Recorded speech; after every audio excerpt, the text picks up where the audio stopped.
ایک امریکی مصنفہ اور صحافی نے لکھا، میرے والد کچھ نہیں کرتے تھے، پھر بھی مجھے ان کی اتنی کمی کیوں محسوس ہوئی؟ جب میں چھوٹی تھی تو مجھے لگتا تھا کہ والد فریج کے بلب کی طرح ہوتے ہیں۔ ہر گھر میں فریج کا بلب ہوتا ہے، لیکن کوئی نہیں جانتا جب ہم فریج کا دروازہ بند کرتے ہیں تو وہ کیا کرتا ہے۔ میرے والد ہر صبح گھر سے نکلتے اور شام کو واپس آ کر ہمیں دیکھ کر بہت خوش ہوتے تھے۔ جب کوئی اچار کا مرتبان نہیں کھول پاتا تو وہ اسے کھول دیتے تھے۔ وہ گھر میں واحد شخص تھے جو اکیلے تہہ خانے میں جانے سے نہیں ڈرتے تھے۔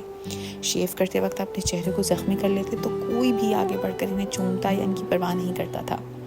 جب ہم میں سے کوئی بیمار ہوتا تو وہی فارمیسی جا کر دوائی لاتے تھے۔ وہ ہمیشہ مصروف رہتے، گھر کے دروازے کے پاس گلاب کی شاخیں کاٹتے رہتے اور ہم انہیں کانٹوں کی چبھن سے تکلیف میں دیکھتے۔ وہ میرے اسکیٹ بورڈ کے پہیوں کو چکنا کرتے تاکہ وہ تیزی سے چل سکیں۔ جب مجھے اپنی سائیکل ملی تو وہی سے پکڑتے اور میرے ساتھ دوڑتے، اور 1000 کلومیٹر تک دوڑنے کے بعد میں نے اسے خود سنبھالنا سیکھا۔ وہی میری اسکول کی رپورٹ کارڈز پر دستخط کرتے تھے۔ انہوں نے میری بے شمار تصویریں کھینچیں، لیکن خود کسی میں نظر نہیں آئی۔ مجھے دوسروں کے بچوں کے والدین سے ڈر لگتا تھا، لیکن اپنے والد سے نہیں۔ ایک بار میں نے ان کے لیے چائے بنائی جو دراصل میٹھے پانی کا گلاس تھا۔ انہوں نے چھوٹی سی کرسی پر بیٹھ کر اسے لذیذ کہا اور بہت آرام دہ نظر آئے۔ جب میں گھر گھر کھیلتی تھی تو میں گڑیا ماں کو بہت سے کام دیتی تھی، لیکن گڑیا باپ کو کیا کام دوں یہ نہیں جانتی تھی۔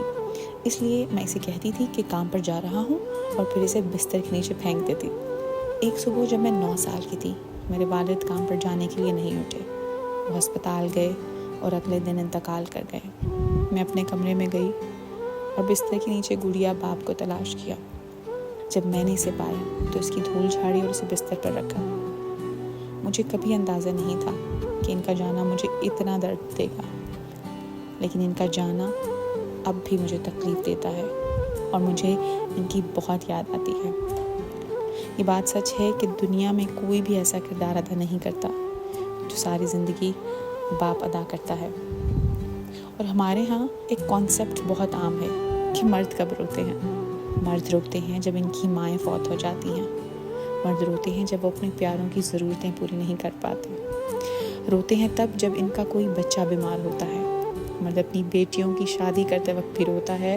مرد روتا ہے تب جب وہ اپنے بچوں کے کھانے پینے یا کسی اور ضروریات یا خواہش کا بندوبست نہیں کر پاتا۔